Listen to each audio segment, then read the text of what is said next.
Bonjour mes amis, alors première vidéo de 2020 et je vais faire une vidéo un peu spéciale qui risque d'être plus longue et qui va parler de moi, qui va parler de mes croyances. En effet, j'ai remarqué que beaucoup me mettent des tartines de versets bibliques sous mes vidéos. Faudrait peut-être que je parle spécifiquement de ce que je crois, parce que je peux pas être considérée comme une chrétienne.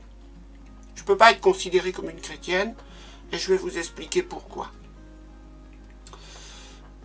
Il faut savoir, comme je vous l'ai expliqué dans mes vidéos, que j'ai eu mon enfance dans les années 70 et qui était une période de grands bouleversements et de charivari dans la Watchtower. Il n'y a pas eu une époque comme celle-là après.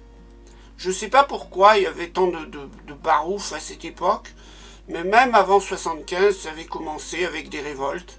Je me rappelle que des amis à mes parents qui étaient à côté avaient apostasié, ils disaient, ils étaient partis en guerre contre les collèges d'anciens, contre la Watchtower, contre tous les hommes de la Watchtower. Ça avait fait des émules dans d'autres congrégations. Il y avait eu une série d'exclusions monumentales, je me souviens, ça devait être 73, 74, peut-être même avant.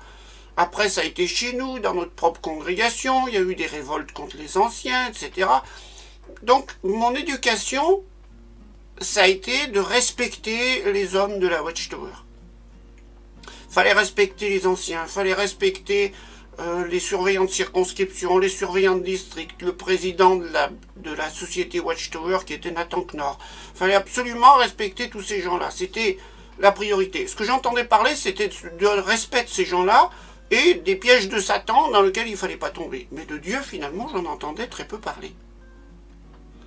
Et ça a motivé ma façon d'être. Si bien qu'en fait, j'en suis venu à servir les hommes de la Watchtower, mais pas Dieu. Et cette routine qui s'est installée dans ma vie, elle a duré des années, des dizaines d'années, où en fait, si j'allais prêcher, c'était parce qu'il fallait satisfaire le mec qui contrôlait mon rapport. Si je faisais pas ceci ou cela, c'est parce que j'avais peur des hommes qui allaient me faire passer dans un comité judiciaire. Donc en fait, ils avaient pris la place de Dieu. Si vous ne remettez pas de rapport à la Watchtower, c'est qui vous sanctionne? C'est Dieu? Non, c'est un mec. Si vous faites une faute, la fornication ou autre, c'est Dieu qui vous sanctionne? Non, c'est un mec. C'est un groupe de mecs. En fait, ils sont à tous les étages, ils ont pris la place de Dieu. D'ailleurs, ils le disent eux-mêmes, ils jugent pour Jéhovah. Ça veut dire, en quelque sorte, si tu analyses cette phrase, que Dieu est vraiment pas malin, il n'est pas capable de juger les gens, alors eux sont obligés de prendre la place. Mais c'est complètement débile, une chose comme ça. C'est complètement stupide. Donc, qu'est-ce qui s'est passé? C'est qu'au bout d'un temps, moi, ma croyance, elle s'est effondrée. Elle a disparu. Elle est partie. Et le résultat, eh bien, c'est que je suis devenu une parfaite incroyante. Je m'en suis rendu compte avec le temps. Que je ne croyais plus que je servais de façon routinière les hommes de la Watchtower que je craignais comme la peste. Voilà. J'avais la crainte de l'homme. Je n'avais pas la crainte de Dieu, j'avais la crainte de l'homme. Il faut savoir aussi que depuis mon enfance, j'ai eu des souvenirs de ma vie précédente. Depuis mon enfance, j'étais empêtré dans un souvenir assez bizarre, dans lequel j'étais une personne adulte, dans lequel il m'arrivait une catastrophe au coin d'une rue. Je ne comprenais pas pourquoi, j'avais très peur chaque fois que je pensais à ça ou que j'en rêvais, et je n'arrivais pas à mettre une explication à cette chose-là. À partir du moment où j'ai compris que j'avais eu une vie précédente, et que c'était tout simplement des souvenirs de ma mort que je revivais, ça a été beaucoup plus facile pour moi, et d'ailleurs j'ai plus été perturbé par cette chose-là. Par contre, il m'est revenu d'autres souvenirs, d'autres personnes qui ne sont pas de ce monde-là, qui sont du monde d'avant, et que je connais, et que je me souviens très bien. Donc je croyais en la réincarnation. Et quand les témoins de Jéhovah me parlaient de la résurrection, moi personnellement j'y croyais pas, je croyais en la réincarnation. Alors quand finalement je suis sorti de la Watchtower, je me suis trouvé quand même en déshérence sur le plan de la croyance. Parce que, bien honnêtement, je savais pas trop où aller. En fait, j'ai navigué entre plusieurs groupes religieux. J'ai navigué entre les catholiques, entre les évangélistes. Alors là, j'ai fui à toutes jambes. Je suis allé une fois chez les évangélistes, je suis parti tout de suite. Quand j'ai vu qu'il y était ces gens-là, j'ai dit, bah alors, bon, ils craignent pas de me reprendre. Chat échaudé, craint l'eau froide, croyez-moi. Donc, j'ai vraiment pas craint de retourner là-bas. Je suis allé chez les protestants, d'ailleurs, j'y retourne de temps à autre. Mais des fois, tout ce qu'ils racontent, pour moi, c'est faux. Donc, écouter pendant une demi-heure un discours, comme là, ils en ont fait sur la lettre aux Romains, où je me rends compte que tout ce qu'ils racontent est faux, je me sens pas bien. Alors, en fait, j'ai lu beaucoup de choses. J'ai lu des livres tels que celui-là, qui m'ont beaucoup influencé. Alors, c'est vrai, c'est du Gary Renard. Gary Renard, c'est à prendre au second degré. Ça parle de la réincarnation, et ça m'a convaincu que ce que je pensais n'était pas une utopie, mais c'était bel et bien la réalité. Ensuite, je suis quand même un peu très surprise de la part des croyants. Il y a beaucoup de croyants, ils sont dans le jugement. Ils n'arrêtent pas. Quand j'étais dans les années 70 à la Watchtower, et qu'on étudiait les livres d'études de livres sur Ézéchiel, Jérémie et puis je sais pas qui encore, on bouffait du clergé de la chrétienté à haute dose. Le mot clergé de la chrétienté apostaille, dans une étude de livre qui durait 1 heure, il devait revenir au moins 25 ou 30 fois, si c'est pas plus. Sans arrêt, ça déversait du truc sur le clergé de la chrétienté. De la part des croyants aussi, il y a souvent un mot qui revient pour parler des autres qui agissent différemment, c'est des hypocrites. Il y en a un qui fait des vidéos en ce moment sur le net, il n'arrête pas de dire que ceux qui ne pensent pas comme lui sont des hypocrites. Et toute cette chose-là, la façon dont ils se permettent de juger, ça me choque profondément. Comment on peut juger quelqu'un d'hypocrite quand on ne connaît pas sa vie?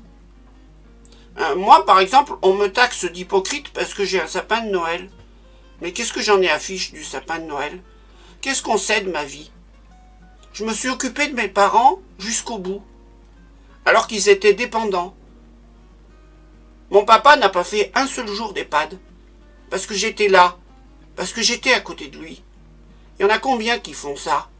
C'est bien plus facile de s'en débarrasser à l'EHPAD, et puis de mener sa vie, tranquille, et puis de faire des vidéos et de taxer les autres d'hypocrites. Alors je ne juge pas, moi. Je ne me permets pas de juger, parce que je ne sais pas si c'est le cas de l'autre personne dont je parle. Mais en tout cas, moi, je suis choqué par cette façon de faire qui consiste à taxer les autres d'hypocrites. Donc les croyants me choquent un peu.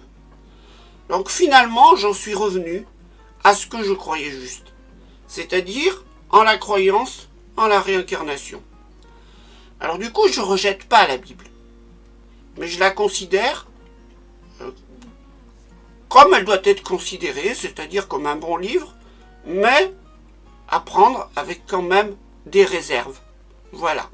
Donc ça vous expliquera pourquoi parfois j'émets des réserves sur certaines choses qui peuvent vous surprendre. La croyance en la réincarnation, pourquoi j'y crois? En fait, parce que tout simplement, c'est une croyance qui est la plus répandue. Elle est répandue dans toute l'Inde, dans tout l'Orient. Elle était la croyance des Gaulois, ceux qui étaient avant dans notre pays. C'était la croyance des Amérindiens. Et ce que peu de personnes savent, c'est que c'était la croyance des premiers chrétiens. Ainsi, par exemple, un des pères de l'Église, qui s'appelle Origène, qui avait vécu de 185 à 254, a dit « Si nous voulons savoir pourquoi l'âme humaine obéit une fois au bien, une autre fois au mal, il faut en chercher la cause dans une vie ayant précédé celle-ci. Chacun d'entre nous va au-devant de la perfection par une succession d'existences. Nous sommes contraints de mener sans cesse de meilleures vies, que ce soit sur cette terre ou dans d'autres mondes. Notre abandon à Dieu qui nous purifie de tout mal apporte la fin de la réincarnation. » Notre père de l'Église, Grégoire de Nazianz, a dit « Il est absolument nécessaire pour l'âme d'être guérie et purifiée. Si cela peut s'accomplir durant la vie terrestre, cela doit se faire à l'occasion de vie ultérieure. » Un autre, Grégoire de Nysse, c'est une nécessité naturelle pour l'âme de se purifier à travers de multiples vies. C'est seulement en fait au VIe siècle, en 543 après Jésus-Christ, qu'un synode de l'Église d'Orient réuni à Constantinople rejeta l'enseignement d'Origène en 9 anathèmes sur instruction de l'empereur byzantin Justinien qui se considérait comme le chef suprême de l'Église. Et c'est là où ils sont partis pour enseigner la résurrection à la place de la réincarnation. Alors pourquoi je crois aussi à la réincarnation? Parce que la façon d'espérer des chrétiens me surprend quand même beaucoup. Voilà, vous dites que à votre mort, vous allez aller vivre dans un grand paradis blanc avec le Christ. Pour y faire quoi? Franchement, pourquoi alors sommes-nous nés? Que nous allions là-bas, d'accord, mais selon ce que vous dites, ceux qui ne sont pas chrétiens iront tous en enfer. Vous trouvez que c'est normal? Sur 7 milliards d'humains, il n'y en a que 2 qui sont chrétiens. Et encore, vous dites que parmi ces 2 milliards, il y en a une partie qui sont des faux chrétiens qui iront en enfer. Et selon certains, il y en a beaucoup. Tous ceux qui se prosternent devant des idoles, paraît-il. Mais alors, les 5 milliards qui restent. La petite fille de Calcutta, qui a pour manger que des ordures qu'elle trouve par terre, et qui mène une vie de misère, elle ira en enfer. Alors que nous qui vivons bien au chaud, bien au confort dans nos maisons occidentales, parce que nous avons eu la chance de connaître le Christ, on ira au paradis. Il y a quelque chose qui ne va pas là. En 2000 ans, depuis 2000 ans que son fils est venu, Dieu n'a pas été capable de faire une religion universelle où c'est son fils qui est connu? Je ne suis pas d'accord. Il y a forcément d'autres façons de venir à Dieu. C'est pour ça que je considère qu'il y a eu d'autres esprits incarnés. Je ne considère pas Jésus comme étant Dieu, je le considère comme un esprit de haut rang qui s'est incarné, qui a amené une croyance sérieuse et dont il faut tenir compte, mais qui a été dévoyée par les pères de l'Église plus tard, puisque maintenant ils croient en la résurrection et ce n'est pas vrai. Et je pense aussi que Bouddha fut un envoyé et un esprit de haut rang qui s'est incarné. Donc vous voyez, je ne suis pas, à proprement parler, une chrétienne. Ensuite, pourquoi je crois en la réincarnation? Parce que c'est en accord avec la science. Vous pouvez regarder dans l'univers autour de vous tout ce qu'il y a. Vous vous apercevez que tout ce qui existe vient à la vie, puis à une jeunesse, à un stade adulte, avant de vieillir et de disparaître. Sachez-le, tout est soumis à ce cycle. Vous regardez notre système solaire, même lui, il a eu une naissance, il a eu une jeunesse, il a un état d'adulte tel qu'il a actuellement, mais il vieillira et finira par mourir. Mais vous regardez que dans l'univers, chaque fois que quelque chose meurt, il y a la possibilité de repartir à la vie parce que ça laisse un embryon qui permet de repartir. Vous croyez que nous, qui sommes déjà soumis, et vous pouvez le voir, puisque vous êtes nés, vous avez eu une jeunesse, vous avez eu un âge adulte, vous savez que vous allez vieillir et mourir, vous ne pensez pas que vous n'êtes pas non plus soumis à ce cycle de renaissance? Puisque tout dans l'univers est soumis à cette règle, ne vous leurrez pas, nous y sommes soumis aussi. Alors pour revenir à la vidéo dernière, concernant le sapin de Noël, je vous dis franchement, qu'est-ce qu'il faut en penser? Si vous êtes croyant et que vous considérez que le Christ doit être votre Dieu et doit être célébré, vous désirez célébrer le jour où il est venu. Oui, mais il est venu quel jour? Vous n'en savez rien. Donc, que vous célébriez sa fête le 28 février, le 17 mars, le 15 septembre ou le 25 décembre, de toute façon, vous ne savez pas si l'un ou l'autre de ces jours sera faux, sera juste. Donc pourquoi pas le 25 décembre, puisque de toute façon, vous n'en savez rien. Donc, si vous argumentez que ce n'est pas le jour de la naissance du Christ, trouvez l'autre jour pour pouvoir célébrer sa fête. Oui, mais vous ne le trouvez pas. Donc ce jour-là fait l'affaire. Maintenant, quand on me dit que je célèbre une fête païenne, je ne sais même pas de quoi il s'agit. Ensuite, cette fête païenne, elle n'existe plus depuis des années. Je ne célèbre donc pas une fête païenne. Par contre, quand les journées sont courtes, on aime bien avoir de la lumière. Donc faire des illuminations, ça paraît tout à fait logique. Si vous faites des illuminations en plein cœur de l'été, quand il fait pratiquement jamais nuit, vos illuminations ne se verront pas. Donc c'est l'époque de les faire. Donc ça n'a rien de surprenant de faire des époques à l'époque de l'année où c'est le plus sombre. D'autre part, c'est aussi à cette époque où faire un repas où l'on reste pendant 3 heures les pieds sous la table, c'est quand même plus agréable de le faire quand les soirées sont très longues que de le faire en plein été quand on a plus envie de se promener dans la nature que de faire un gros repas. Et puis en plus il fait chaud, donc bien manger, c'est pas facile. Donc pourquoi ne pas faire un truc de convivialité quand tout le monde le fait, quand en plus on a la possibilité d'acheter des bons produits parce qu'ils sont présents à cette époque-là, et de faire une soirée de convivialité le 25 décembre. Alors certains vont me dire, ah bah oui mais on ne fête pas les anniversaires. Franchement, si vous enlevez tout l'aspect religieux, et que vous réfléchissez à la vie toute simple, vous allez voir quoi? Est-ce que vous vous souvenez pas avec délectation des meilleurs jours de votre existence? Il y en a qui célèbrent leur anniversaire de mariage, quand c'est réussi. Ça a de quoi faire plaisir. Donc vous vous en souvenez avec délectation. Mais dites-moi, est-ce que vous feriez un anniversaire pour des jours sombres de votre vie? Moi, par exemple, la date anniversaire de la mort de mon papa, il y a un an, c'était le 17 décembre. Je vais faire la fête le 17 décembre? Ben non, certainement pas. Parce que ce jour-là, c'est pas terrible, donc j'ai pas envie de me réjouir. Je m'en rappelle, et je me rappelle de la peine que j'ai eue ce jour-là. Par contre, la naissance d'un enfant, vous vous en souvenez avec peine ou avec délectation? Avec délectation. Donc vous n'avez pas envie de célébrer ce jour? Et quand on est né, c'est pas le meilleur. Vous aimez pas votre existence pour pas célébrer le jour où vous êtes né? Vous vous détestez tant que ça? Ben non. Donc pourquoi pas célébrer un anniversaire? Donc à partir de ce moment-là, vous voyez que quand on enlève ces espèces de carcans religieux, et qu'on revient simplement aux choses naturelles, normales de la vie, on se perçoit qu'il n'y a pas de problème avec ces choses-là. C'est simplement la vie. La vie, on n'est pas des personnes en bois. On aime célébrer, on aime manger, on aime se réjouir. Ça ne veut pas dire qu'on est des personnes dévoyées. Est-ce que, moi par exemple, je n'ai pas célébré le Nouvel An, je ne sors pas dans les endroits où il y a des gens qui boivent, parce que je déteste les gens qui boivent. Il y en a, une fois qu'ils ont bu, ils deviennent carrément désagréables, et ils font des gestes déplacés, etc. Moi, j'ai pas envie d'aller avec eux. Bon. Mais si l'année prochaine, j'ai fini mes travaux, je peux vous dire qu'on fera une soirée de Nouvel An ici, et qu'on fera une soirée dansante, et qu'on sera très bien. Mais cela ne veut pas dire que je suis pas capable aussi d'organiser une soirée dansante le 31 janvier, si le cœur nous en dit.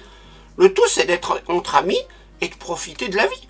Si on peut pas le faire le jour de l'an, c'est pas une catastrophe, on le fait un autre jour. On n'est pas des personnes astreintes à quelque chose.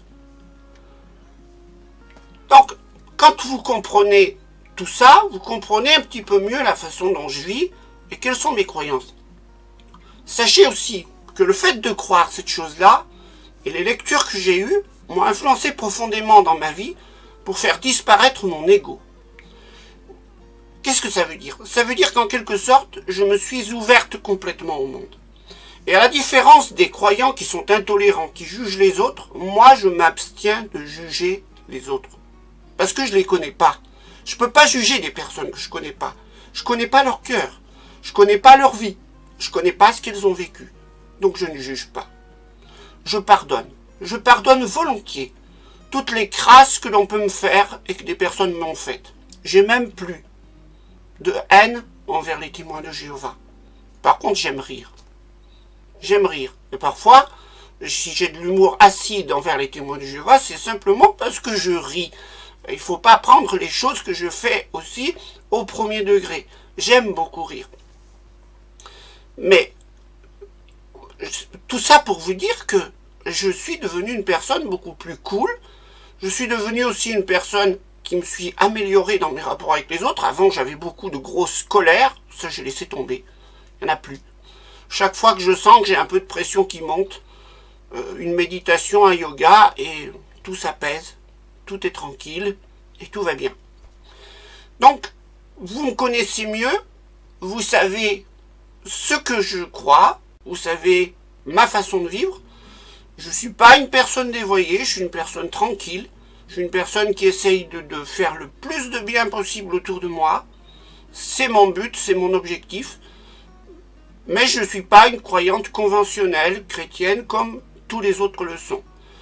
Ensuite, je ne fais pas une promotion de ce que je crois, je voulais simplement expliquer, mais je respecte absolument ceux qui veulent être chrétiens, ceux qui veulent être musulmans, ceux qui veulent être hindouistes, ceux qui veulent être bouddhistes, etc. Parce que comme je vous l'ai expliqué, il y a visiblement beaucoup plus de chemins qui nous mènent à Dieu qu'uniquement la voie du Christ. Sinon, il y a les 3/4 de l'humanité qui sont en perdition, et je ne peux pas croire cela de Dieu. Voilà, je vous souhaite quand même une bonne année 2020 et une belle réussite dans toute votre vie à venir. Merci, bisous.